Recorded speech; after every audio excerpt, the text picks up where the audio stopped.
예, 시장 오늘 또 긴급 진단해야 되는 상황이 왔습니다. 아니, 항상 뭐 얌전한 조정이 없고 또 완만한 상승이 없습니다. 올라갈 때는 정신없이 또 마음을 졸이게 하고요. 떨어질 때는 이렇게 공포감을 또 주는 게 시장이지요. 신한금융투자 PWM 서울FC 황유연 팀장님과 함께하겠습니다. 어서 오십시오. 네, 안녕하십니까. 네, 말씀드린 것처럼 코로나 2차 대유행 위기감으로 어제 지수가 생각보다 많이 급락을 했는데요. 네. 어떻게 이해해야 될까요? 당분간은 좀 조정 장세가 펼쳐진다고 봐야 되나요?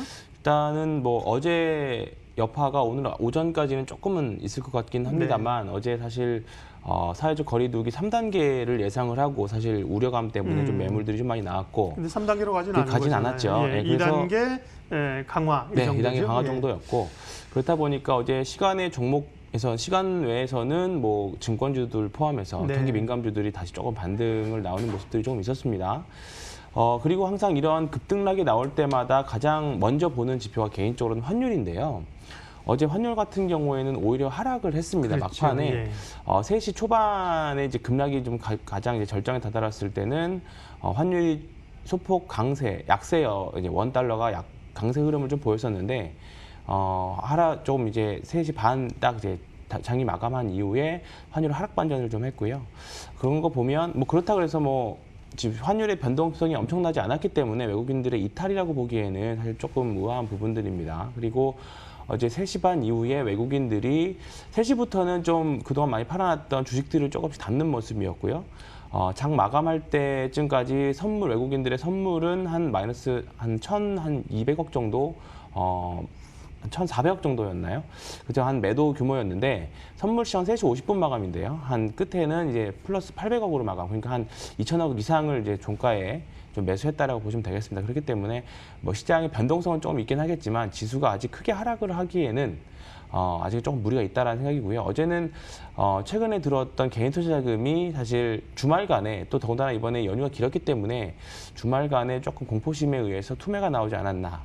그렇게 좀 보이고 있습니다. 그래서 지난 3월 달에 특정 종교 확진자가 일간 순종 피크까지 한 9일 정도 걸렸거든요. 그렇기 때문에 그때 9일은 이제 영업일이 아니라 이제 평범한 일수였기 때문에 9일이었고요. 그렇게 보면 이번 뭐 광화문 집회 이후에 이제 특정 확진자가 순종 피크가 걸릴까지는 다음 주까지는 한번 지켜볼 필요가 있다 이렇게 보입니다. 그렇기 때문에 그때까지는 관련 주식들 또는 피해 주식들이 조금은 더 나올 수도 있는 상황이긴 하지만 올해 3월이나 또는 6월 달에 있었던 급락을 그런 단기 좀 과도한 급락까지는 걱정하진 않으셔도 된다 이렇게 좀 보고 있습니다. 네, 또 뭐 다행스러운 점은 개인 투자자들이 그동안 이제 수익을 낸 종목도 꽤 있기 때문에요. 그렇습니다. 그러니까 수익을 좀 지키고 싶은 마음에서 판 분도 있고, 그렇죠. 뭐 일부는 또 이제 뭐 신용이 많이 쌓였기 때문에 그런 매물도 있고 이런 것이 복합적으로 나오면서 개인들의 매도가 어제 많았는데 그게 이제 시장을 구조적으로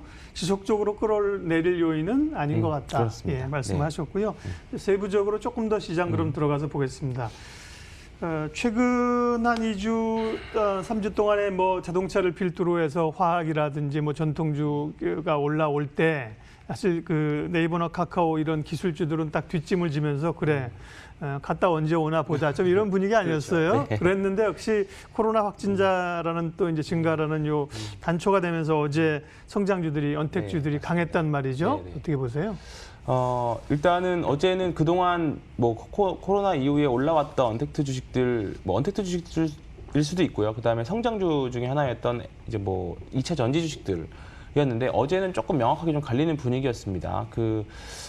우리가 흔히 말했던 네이버, 카카오, 그다음에 뭐 NC소프트, 삼성바이오로직스, 그다음에 2차 전지 주식들 주도주군이었는데요. 네.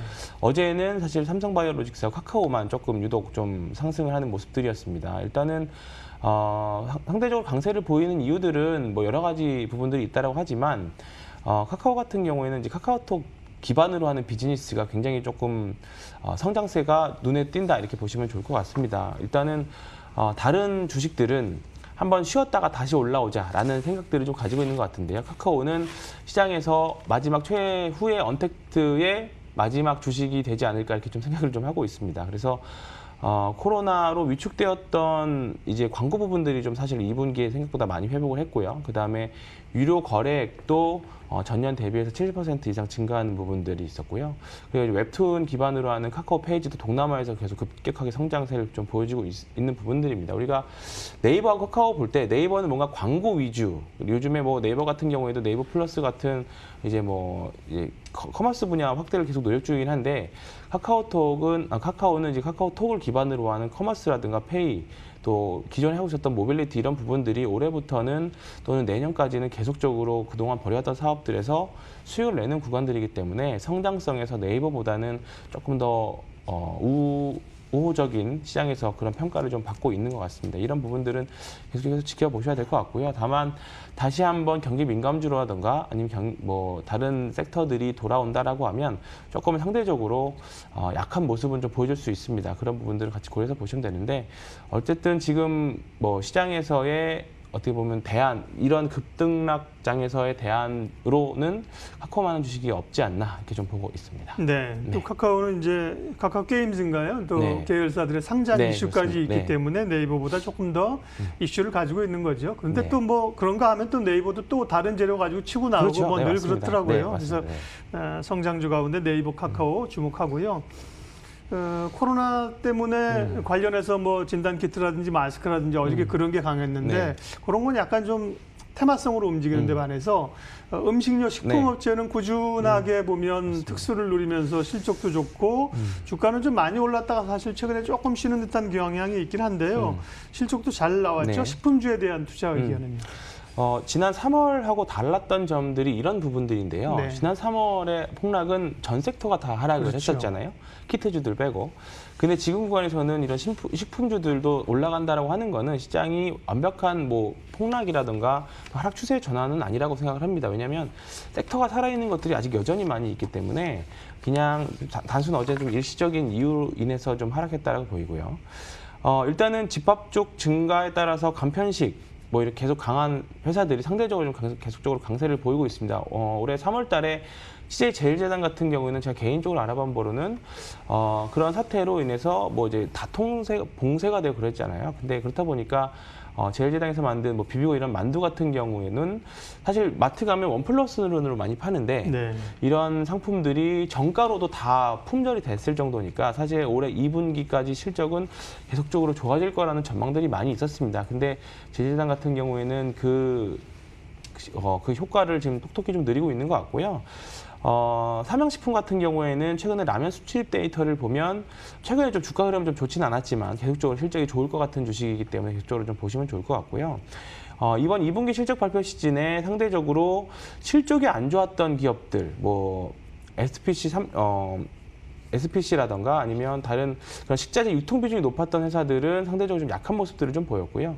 상대적으로 HMR이라던가 가전 간편식이 비중이 높았던 회사들, 그러니까 대상이라던가 제일제당이라던가 오뚜기라던가 이런 회사들은 실적이 좀 좋았습니다. 그렇기 때문에 이런 쪽 위주로 좀 보시면 좋을 것 같다는 생각이 좀 들고요.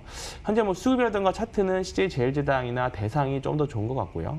향후 앞으로 어제는 좀 많이 밀렸지만 향후에 2분기, 3분기 실적 개선을 좀 기대할 수 있는 종목은 삼양식품 이렇게 좀 구분해서 좀 보시면 좋을 것 같습니다.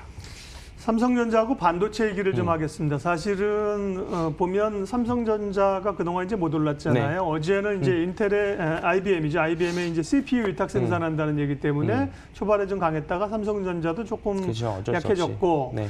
SK 하이닉스 같은 경우는 말할 거 없이 삼성전자에 비해 더 약하고 어제 보면 비메모리 반도체 쪽 이쪽도 매물이 꽤 많이 나오더라고요. 네. 어제의 하락은 네. 사실 조금 어쩔 수 없이 좀 받아들여야 되는 부분들이 좀 있는 것 같습니다만 사실 삼성전자가 오전 장부터 계속 강한 모습을 좀 보여줬었거든요. 59,000원을 네. 넘었었고 최근에 나온 갤럭시 이제 노트 시리즈 이제 울트라를 포함해서 나온 하이엔드급 스마트폰이 조금 생각보다 예약 판매가 많이 잘 되었고요. 이런 부분들이 충분히 모멘텀이 있었기 때문에 사실 상대적으로 하이닉스보다는 조금 더 강력하게 받쳐주는 부분들이 좀 있는 것 같습니다. 확실히. 반도체 부분에 대해서는 같이 영향을 받기 때문에 중립이라고 본다라고 하면 둘이 비교를 했을 때요. 그리고 또한 삼성전자의 가전 사업 부분이 올해 조금 주목할 만한 성과를 좀 내는 것 같습니다. 그 유럽이나 북미에서 재난지원금으로 나왔던 자금들이 워낙에 사람들이 집에 있다 보니까 TV를 좀 많이 구매를 좀 했다는 경향이 좀 있고요. 그 다음에 온라인 판매가 덕분에 좀 많이 늘었습니다. 작년에 한 15% 정도, 전체 판매 비중이 15%였는데 올해 한 20%, 25% 정도까지 늘어나겠다라는 전망도 좀 있고요. 그리고 실제로 가전사업 부분이 처음으로 영업이익 1조를 달성할 거라는 전망들도 슬슬 나오고 있습니다. 그렇기 때문에 그동안 조금 약간 상대적으로 부진했던 사업 부분에서 좋은 실적을 좀 기대할 수 있고요. 어제 뭐 IBM 이야기도 있었지만 인텔향으로 파운드리 이제 계속 이제 다시 파운드리가 가능성에 대한 이야기들이 좀 나오고 있습니다. 이런 부분들은 삼성전자의 지속적인 상승, 인텔의 파운드리도 하고 반도체 생산도 하는 뭐 이쪽 뭐 하이엔드 반도체에서는 뭐 사실 더 이상 따라갈 수 없는 뭐 계속 초격차 이야기가 나오는데요. 이런 부분들에서 계속 그 격차들을 벌리고 있는 것 같습니다. 수급적으로도 시장의 자금들이 이런 폭락장이 있을 때 사실 개별 주식에서 크게 손실을 본 개인들이 가장 쉽게 또는 많이 하시는 말씀이 이렇게 하락할 때 그냥 삼성전자나 사야겠다라는 말씀들을 많이 하거든요. 그런 수급적인 대피처 역할도 하기 때문에 이런 부분들에서는 삼성전자가 이래저래 조금 긍정적으로 지금은 보셔도 좋을 것 같다는 생각이 듭니다. 3분기 영업이익은 현재 9조 원대 예상을 하고 있습니다. 2018년 이후에 가장 좋은 실적을 기대하고 있기 때문에 아마 3분기에도 시장을 지탱해주는 수급 대피처 역할을 계속적으로 할 수 있을 거라고 생각을 합니다. 예, 다만 반도체 못 오르는 거는 주목할 수 있는 거는 당분간은 삼성전자다. 하이닉스는 그렇죠. 좀 어렵다. 네, 예, 이 메모리 쪽만 있기 네, 때문에요. 맞습니다. 네. 주가로 여실히 좀 드러나고 있는 상황이고요. 전략 마무리하겠습니다. 그러게요. 안 그래도 조금 좀 사실은 상승세가 좀 가팔랐습니다. 근데 네. 좀 완만하게 조용하게 조정을 받고 올라가면 좋은데 네. 덜커덩거리는 국면이 왔고요. 또 이제 성장주와 이 경기주의 어떤 기싸움 이런 것도 다시 좀 이루어지고 있는데요. 전략하고요. 종목 좀 마무리해 볼게요. 알겠습니다. 일단 어제 종합 코스피가 2.5% 정도 하락했고요. 코스닥은 4% 이상 하락을 좀 했습니다. 개별주 이렇게 되면 뭐 거의 지수 2배 정도 하락률을 보이기 때문에 어제 코스닥 개별주들은 뭐 8, 9% 하락하는 종목들이 수두룩했는데요. 오늘은 그래도 오전에만 조금 견딘다라고 하면 오후 들어서는 그래도 조금 반등이 나올 수 있을 거라고는 일단 생각을 합니다만 코로나 확진자 수가 어느 정도 증가하느냐에 따라서는 조금 여전히 변동성은 둬야 되겠다. 이런 사실 예측의 영역보다는 대응 영역이기 때문에 좀 그런 부분들을 좀 감안하시고 시장을 좀 바라보셔야 될 것 같고요. 서두에 말씀드렸던 것처럼 전일 환율은 아주 양호했습니다. 달러 약세도 지속 중이고요. 그리고 시간외에서의 외국인들 선물 매수도 긍정적이라고 일단 생각은 합니다. 방역 조치 격상이 일단은 공식적으로 나오진 않았기 때문에 오늘 조금 그리고 어제 또 미국 해외 시장들이 그렇게 뭐 급락하지 않았기 때문에 오늘 오전에만 잘 버티신다라고 하면 좀 괜찮을 것 같은데요. 여전히 코로나 어제 시간외에서 좋은 모습을 보였던 좋은 종목 역시 진단 키트 관련 주식들이었습니다. 다만 워낙에 하락 이후에 급등 이후에 또 나오는 갭상승이 나올 수 있기 때문에 저는 조금은 조심하셔야 되는 구간이 아닌가 생각을 좀 하고요. 단기적으로는요. 대형주 단에서는 뭐 삼성전자 그리고 삼성전기, 그다음에 현대차, 현대제철 같은 주식들은 여전히 관심 가지고 보셔야 될 것 같고요. 개별주들은 뭐 여전히 시장에 사실 그래도 유동성들이 많이 있기 때문에 호재를 좀 가지고 있는 종목들을 같이 보셔야 될 것 같습니다. 일단은 실적 시즌이 끝났기 때문에 2분기 실적이 좋은 종목들 위주로 이런 급락 이후에는 실적 좋은 거 사야지 하는 이제 상대적으로 이제 심리들이 그렇게 들기 때문에 실적이 좋은 주식들 같이 보셔야 될 것 같은데 나이스 평가 정보 같은 주식들 좋을 것 같고요. 그다음에 개별 이슈 있는 뭐 녹십자, 랩셀 같은 종목들도 같이 보시면 좀 좋을 것 같은데 어제 경기 민감주들 또는 그 중국 소비주들이 하락폭이 굉장히 좀 심했습니다. 네. 뭐 호텔신라나 아모레퍼시픽 같은 종목들 하락폭이 심했는데 하락률 대비해서 거래량들이 그렇게 많이 나오진 않았습니다. 이 말은 물량 수급이 빠져나갔다라고 보기보다는 단기로 들어왔던 물량들이 소화되는 과정이다. 이렇게 보시는 게 좀 좋을 것 같고요. 뭐 지금 당장 급반등을 노리는 구간은 아니지만 다시 한번 또 저점, 또 박스권 하단이라던가 또 박스권 하단을 좀 이탈한다라고 하면 뭐 단기적으로는 트레이딩 해볼 수 있는 구간이 또 나오지 않을까 이렇게 해서 보시기 때문에 너무 지금 이런 종목들을 뭐 사서 바이앤홀드로 오래 가져가시기보다는 트레이딩 하시기에는 좋은 구간에 있다 이렇게 좀 보시면 좋을 것 같습니다. 어제 주가 급락에 따른 시장 긴급 진단 신한금융투자 황유연 팀장님 오늘 함께했습니다. 고맙습니다. 네, 고맙습니다.